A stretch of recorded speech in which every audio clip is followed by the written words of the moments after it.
Welcome, everybody. Our presentation today is called The Value of JSTOR's Open Research Reports to Libraries and Content Contributors, and looking for ways to make the publication of this content sustainable for the future. My name is Robert Sedgwick, and I'm a senior editor here at JSTOR, where I have overseen the development of our research reports program since 2017. I'm going to be talking today about research reports on JSTOR, what happened when we converted those reports to open content in 2020, and why we wanted to partner with the Latin Americanist Research Resources Program, also known as LARP. I'll also be floating a business model idea aimed at making the continued publication of research reports on JSTOR sustainable for the future. I'm delighted to be joined by Melissa Gasparato, who currently serves on the advisory committee for LARP, in addition to serving as Resource Discovery Working Group Chair at the New York Public Library. We were also joined by Albert Trithart, who is Editor and Research Fellow at the International Peace Institute.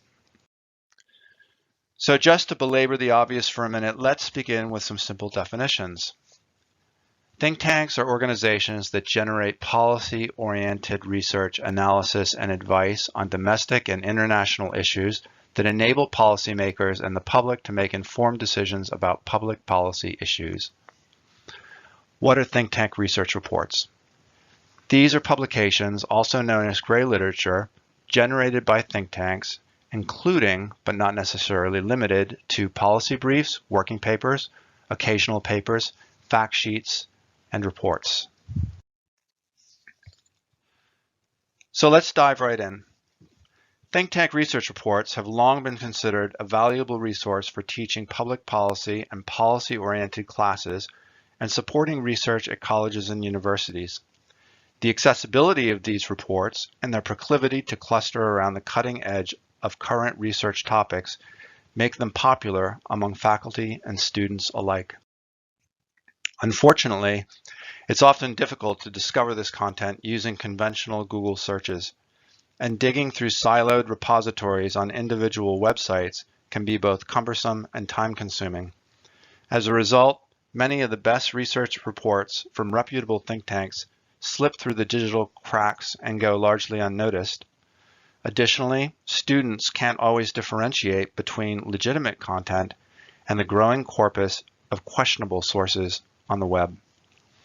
JSTOR has attempted to redress these issues by centralizing a curated collection of think tank research reports on a single platform, making this content freely available to all JSTOR users and enhancing its discoverability through comprehensive searching and the application of rich metadata.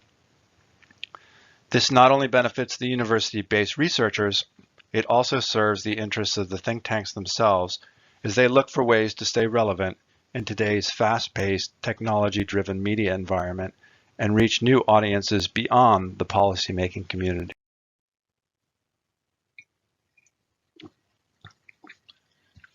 Since the early 1970s, the number of think tanks has grown exponentially as world events and the issues shaping them have become more complex.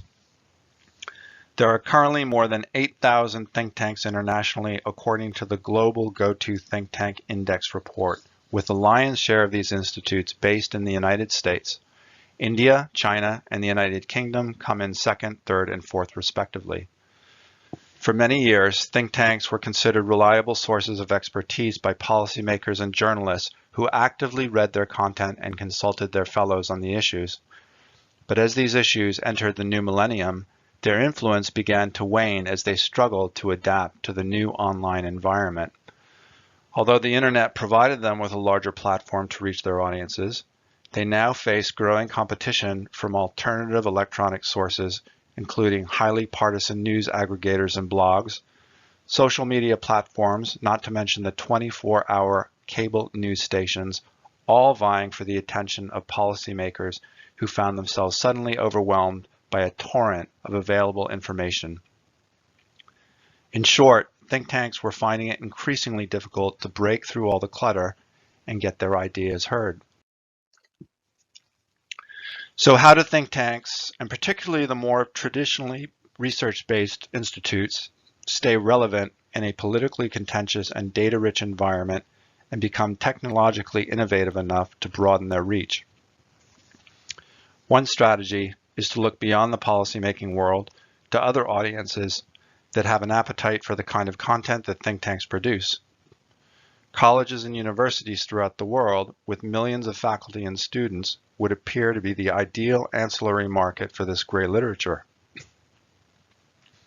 Unfortunately, most think tanks are not-for-profit organizations with limited budgets and do not have the resources to allocate toward developing and reaching new audiences. It therefore makes sense that many of them would outsource this task to content aggregators with large and recognizable platforms such as JSTOR.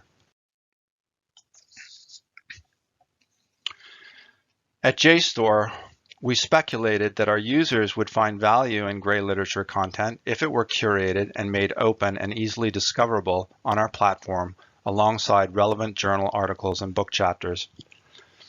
But we needed to test this hypothesis.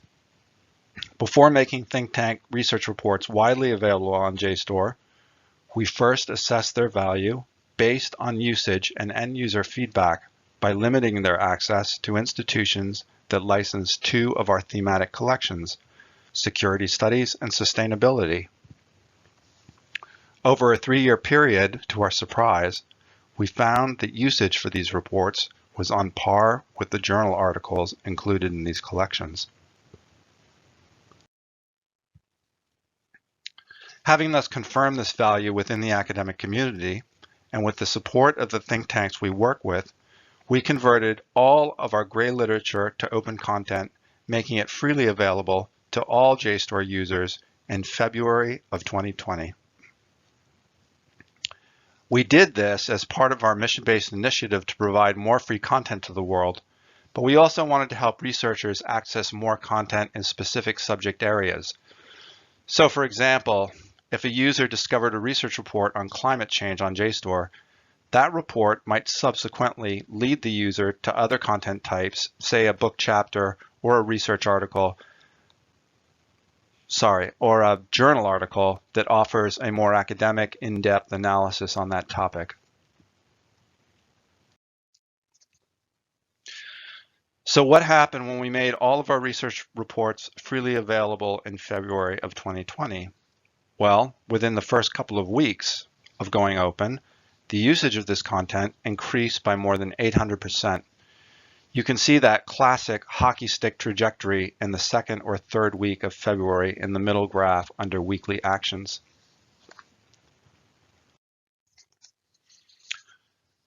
We also dug into the 2020 usage of the research reports and learned some pretty interesting things about our users and how they were accessing this content. For one thing, almost half these users were accessing research reports from outside portals such as Google or various academic discovery services, as opposed to finding this content while already on JSTOR. Currency was also key. Most of the usage was clustered around the more recently published research reports. 33% of first-time users accessing a research report went on to engage with another piece of content on JSTOR.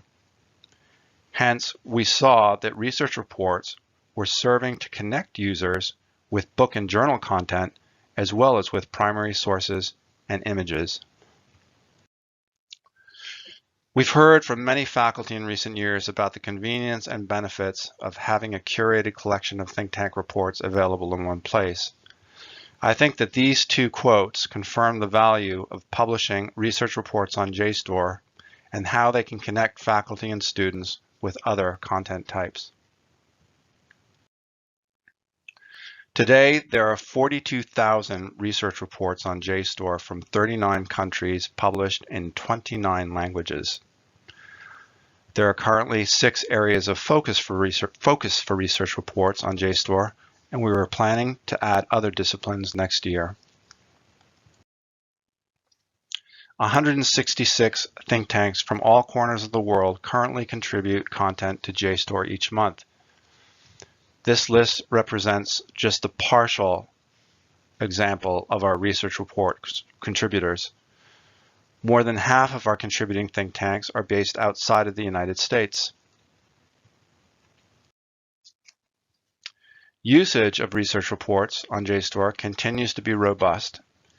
This year's usage to date represents a 15% increase over last year's usage, and that number is expected to increase as we get more into the academic semester.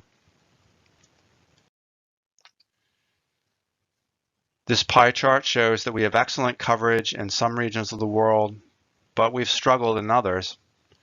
As you can see, Latin America is an area we have not had a lot of luck with. As of now, we only have 3 contributing think tanks from that region. Which brings us to LARP and why we reached out to them to form a partnership and pilot program for the publication on JSTOR of research reports from Latin America. This partnership provides JSTOR with a unique opportunity to collaborate with libraries to publish the best reports from the region on our platform and to preserve this content in perpetuity while also serving the research needs of the Latin American studies community. By the end of this year, JSTOR will have invested a total of $2 million in research reports since 2016. And we need to look for ways to make the continued publication of this content on our platform sustainable. There are processing fees, but then there are additional costs associated with downloading and ingesting this content in addition to everything else that happens at JSTOR to get these reports on the platform. Bottom line is that it's expensive to host these reports on JSTOR. So the idea is to leverage LARP's contacts and expertise to sign more Latin American research reports in both English and Spanish to help us redress the dearth of publications from this region on our platform. We would then test a subset of this content on JSTOR to build up usage and include testimonials from faculty and researchers to demonstrate the value of publishing research reports from Latin America on our platform. Finally, we would show to libraries the value these reports have on JSTOR to see if they would be interested in helping to cover some of the costs associated with publishing them. I hope you found this presentation useful, and I look forward to addressing any questions in the Q&A session. For more information, please refer to a peer-reviewed journal article I wrote a couple of years ago on making think tank gray literature discoverable on JSTOR. If anybody would like a copy of the article, don't hesitate to email me. Thank you very much. Hello, I am Melissa Gasparato. I'm the Associate Director of Research Services and Institutional Partnerships at the New York Public Library and a member of the Advisory Committee for the Latin Americanist Research Resources Project, also known as LARP. Today I'm going to be talking about how LARP has partnered with JSTOR to help enrich an open access gray literature discovery and preservation product, JSTOR Open Reports, with content produced in Latin America. You will already have heard quite a bit about JSTOR Open Reports from Robert Sedgwick, so I won't need to cover most of those details here.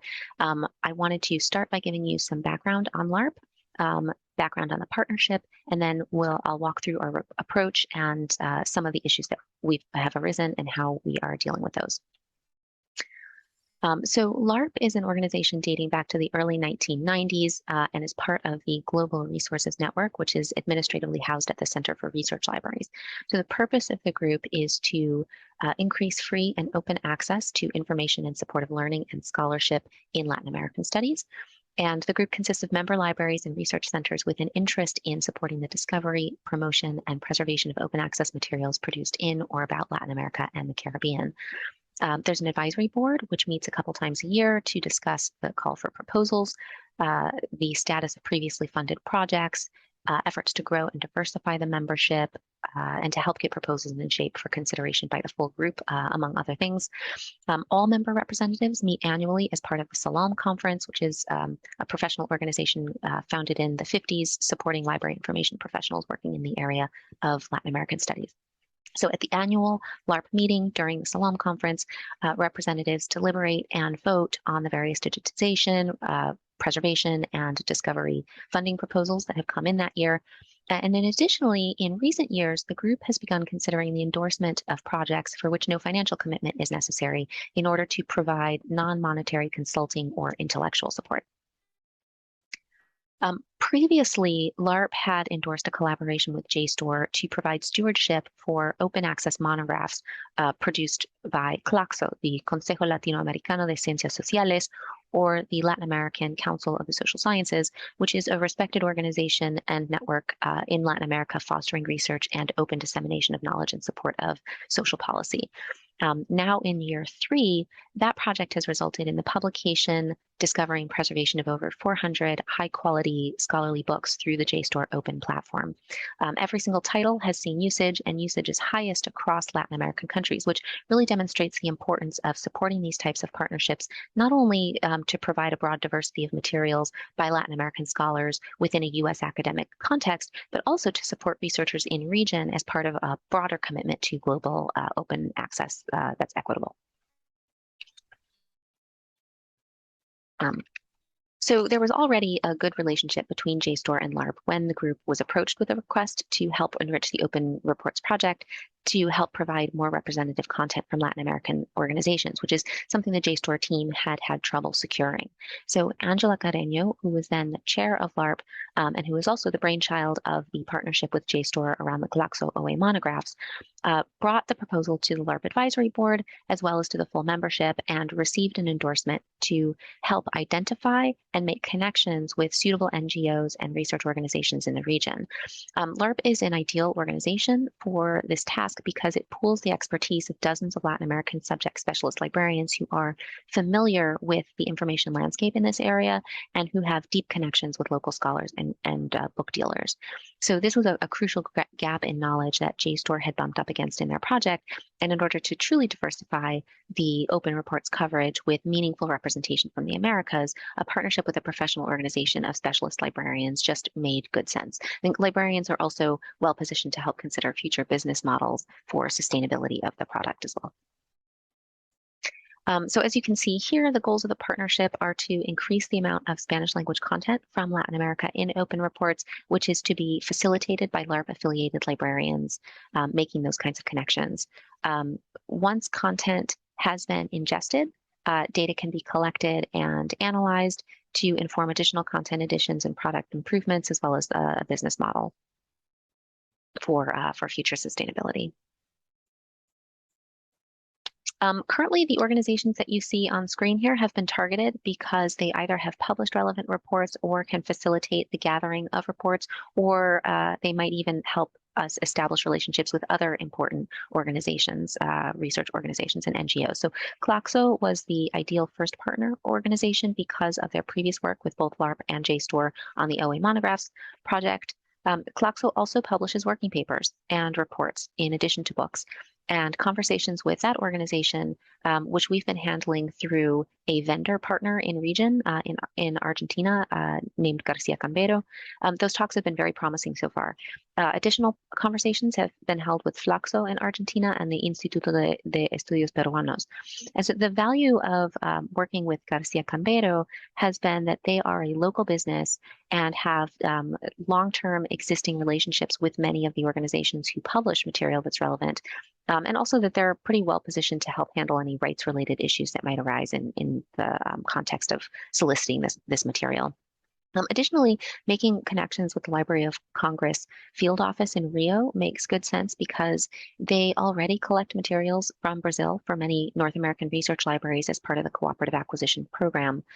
This means that they have strong and well-established relationships with publishers in the country, and they are intimately familiar with publishing trends there. Additionally, the LARP Advisory Board representative from Columbia University has been able to reach out to his university's global center located in Chile to see what kinds of relationships he can leverage in support of the project as well. And so while most of these conversations are in pretty early stages, the CLACSO and Flaxo are furthest along, and they would provide the largest immediate number of reports for ingestion. However, a couple of barriers have arisen. So the first is that the organizations might have leadership transitions during the talks. And in one case, the leadership team turned over in the middle of discussions, and that might impact the outcome of those discussions and the willingness to sign an agreement to or contribute content.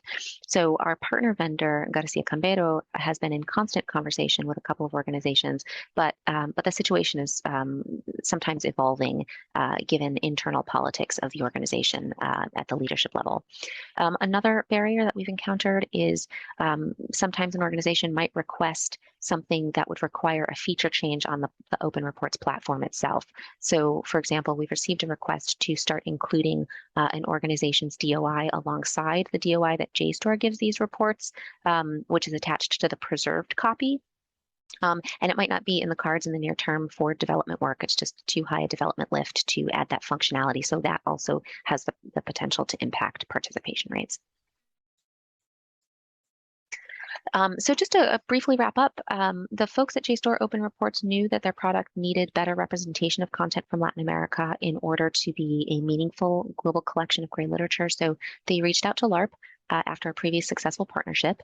The LARP endorsement of the project leverages the subject expertise and regional relationships that member representatives already had in order to help identify and make contact with relevant organizations producing high quality reports. Working with a vendor in region also helped facilitate these conversations with two of the targeted organizations in particular and help us navigate institutional politics. We hope to see a couple of these agreements signed very soon, and once the content has been ingested, these efforts will continue to be informed by data analysis. And with that, I'd just like to thank you for listening and hope that we have a good discussion afterwards. Hello, my name is Albert Trithart. I'm the editor and a research fellow at the International Peace Institute, or IPI, which is a not-for-profit think tank based in New York. We're located right across the street from the UN Secretariat building, and a lot of our work focuses on the UN, but we're an independent research institution. In addition to research, IPI convenes many events at our offices each year, both public and closed door. So today I'm going to talk a little bit about IPI's partnership with JSTOR on JSTOR Open Reports and the benefits of this partnership from the perspective of a think tank. In my role as editor at IPI, I manage the publication of all of our policy papers, and in my role as a research fellow, I also write some of those papers. We publish about 30 policy papers per year, and they cover a wide range of topics broadly related to peace and security and the multilateral system. Many of our papers focus on UN peacekeeping operations, which has been one of the main focuses of IPI since the institution was founded in 1970. But we also cover a wide range of other topics. In particular, we have a sizable program right now on women, peace, and security, as well as on climate change. Through our research and publications at IPI, we're trying to bridge the policy world and the academic world. I was talking about this recently with a friend who's an academic working in the sciences, and he was a bit perplexed as to why academics would cite research from a think tank, because that's not something that's common in his field. That conversation got me thinking, because in the social sciences, I do think that the reports of IPI and of other similar think tanks can be very useful for academic researchers or for students. And that's backed up by the number of times we see many of our reports cited in the academic literature. IPI's policy papers are usually based on primary research, especially semi-structured interviews with UN officials, representatives of UN member states, people from civil society, academic experts, oftentimes upwards of 50 interviews. And we submit all of our papers through a review and editing process that a number of academic authors have commented or sometimes complained is even more involved in the process would be in an academic journal. So many of our reports can be a really valuable resource for academic researchers.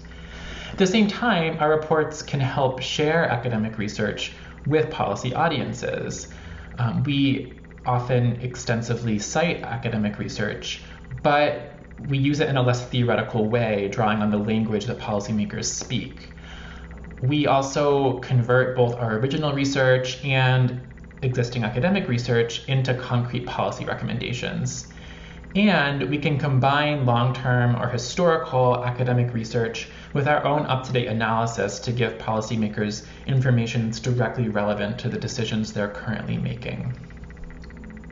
So when Robert approached me several years ago about sharing our reports on JSTOR, I felt it would be a perfect way to reinforce this bridge between the academic and policy worlds. This is especially important for IPI because we don't have a dedicated strategy for reaching university audiences, whether students or academics. Most students and academics are not on IPI's email listserv for publications, and most of them are probably not following IPI on social media. That speaks to another challenge. Our communication strategy focuses on promoting our research primarily in the first couple of weeks right after publication. After that, we largely rely on more informal outreach during meetings with policymakers. So that means that the typical usage pattern for IPA publications on our website is that we see a big spike in readership right after a report is published, with traffic driven by our email blast, by promotion on social media, sometimes there's a public launch event, but after that it usually drops off pretty sharply, and any subsequent traffic is largely driven by Google searches, and the number of hits we get is therefore dependent on how well the publication's title is search engine optimized. JSTOR Open Reports helps us overcome some of these challenges. It gives our reports another life with a new audience. Many of the most read IPI reports on JSTOR are several years old. In fact, the most read IPI report on JSTOR is more than 10 years old. So rather than a big spike in readership followed by a sharp drop-off, which we get on IPI's website, on JSTOR, we see a much more consistent crop of readers, which really complements the readership patterns from our website. In addition, JSTOR allows us to reach not only a new audience among students and academics, but also audiences in different sectors. IPI is well known among those working on or researching the UN and issues related to peace and security, but we're less well known in other fields, even though our research often does intersect with those fields. For example, one thing I noticed is that several of IPI's most read reports on JSTOR are related to health. We have in the past done a number of research projects on the intersection between health and peace and security, but we might not be as well known among those working in the health sector. So the second most read report on JSTOR was about the delivery of healthcare as part of the humanitarian response in Yemen. And the third most read report by IPI on JSTOR was about the mental health challenges facing UN peacekeeping personnel. I suspect that having these reports on JSTOR made them more accessible to researchers in the field of health who may not otherwise have come across IPI's research. Another point I want to emphasize is how important it is that these reports are available for free on JSTOR. Our goal is to have our reports reach as wide an audience as possible, and we never charge people to access them. So it's important to us that repositories like this that include our publications are also free from any paywalls.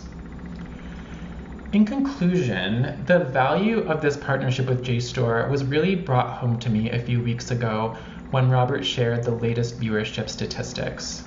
Since IPI's reports have been publicly accessible on JSTOR, we've seen nearly as many users encountering our reports there as on our own website. And that's all without any extra effort required on our end. JSTOR just seamlessly uploads the reports as they're published. So I'd like to thank Robert and JSTOR for this initiative, and I hope it will continue bringing gray literature to a wider readership in the years ahead. Thank you.